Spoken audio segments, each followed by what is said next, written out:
বাংলাদেশকে চাপে রাখতে নয়, ভারতের অভ্যন্তরীণ রাজনীতির প্রভাবে সীমান্তে পুশিনের চেষ্টা চলছে বলে মন্তব্য করেছেন প্রধানমন্ত্রীর তথ্য উপদেষ্টা ডাক্তার জাহেদুর রহমান। তবে শীতল সম্পর্ক থেকে দুই দেশ বেরিয়ে আসতে চায় বলেও জানান তিনি। দুপুরে সচিবালয়ে সংবাদ সম্মেলনে তিনি এসব কথা জানান। সাংবাদিকদের প্রশ্নের জবাবে উপদেষ্টা বলেন, স্থানীয় সরকার নির্বাচনে আওয়ামী লীগের কাউকে অংশ নিতে বাধা দেবে না সরকার।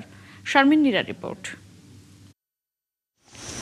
পশ্চিমবঙ্গের বিধানসভা নির্বাচনে ভারতীয় জনতা পার্টি বিজেপির জয়ের পর সীমান্তে অবৈধ অনুপ্রবেশকে ঘিরে সম্প্রতি দুদেশের মধ্যে উত্তেজনা দেখা দেয়। এ অবস্থায় সোমবার ভারতের রাজধানী নয়াদিল্লিতে শুরু হয়েছে বিজিবি বিএসএফ মহাপরিচালক পর্যায়ের বৈঠক।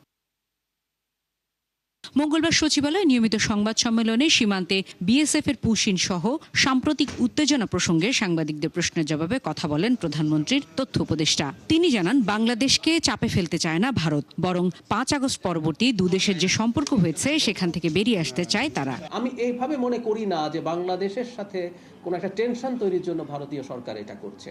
পশ্চিমবঙ্গে যে নতুন সরকার দায়িত্বে এসছে নির্বাচিত হয়ে, তাদের নির্বাচনের এক ধরনের প্রতিশ্রুতি ছিল, তাদের একটা রাজনীতি আছে, সেটারই এক ধরনের বহিঃপ্রকাশ এটা।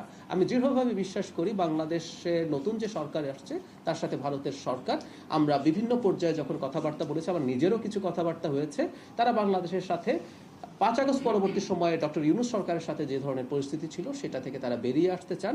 স্থানীয় সরকার নির্বাচনে আওয়ামী লীগের কেউ অংশ নিতে চাইলে সরকারের পক্ষে কোনো বাধা নেই বলেও জানান ডক্টর জাহিদুর রহমান।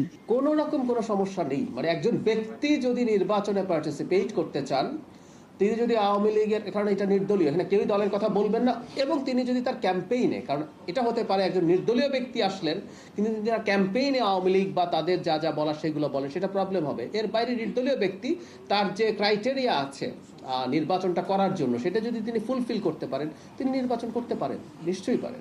সংবাদ সম্মেলনে উপদেষ্টা দাবি করেন, দাম বাড়ার পরেও আন্তর্জাতিক বাজারের তুলনায় দেশের জ্বালানি তেলের দাম এখনো কম। বিএনপির সময় দেশের পুঁজিবাজারে অস্থিরতা থাকে না বলেও দাবি করেন বিএনপি সরকারের অন্যতম মুখপাত্র। শারমিন নীরা, ৭১, ঢাকা।